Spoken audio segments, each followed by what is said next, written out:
Would you like to elaborate a little bit more on what geothermal is? All geothermal energy is it's energy from the earth. So the earth generates its own energy. It does it by form of fission, essentially the same way that nuclear power plants generate energy.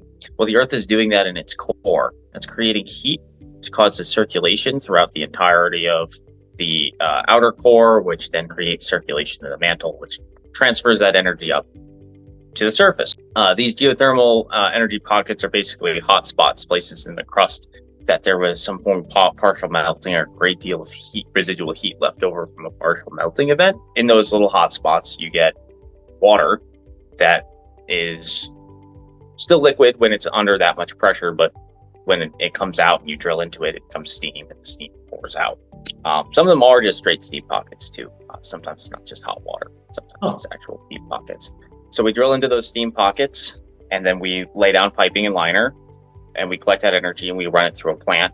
And if it's liquid water, when it gets to the plant, they have certain processes to heat up the turbines and spin them. I don't know the exact processes involved in that.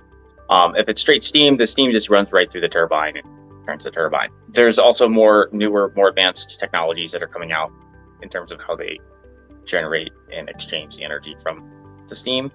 I'm not really involved in that side of the business, so I can't really speak on to how that all the new technologies work.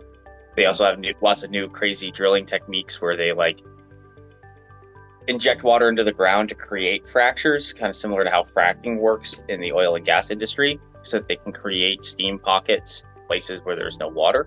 Wow. So that they can do this type of energy in places that otherwise wouldn't be able to, so that eventually, the entire world can have access to this type of energy. But again, I'm not on the side of developing that kind of technology, so I can't really speak as to the details of how it works. And I'm sure most of the companies, even if I knew how, wouldn't be okay with me talking about it because it's like competitive technology. Oh, of course.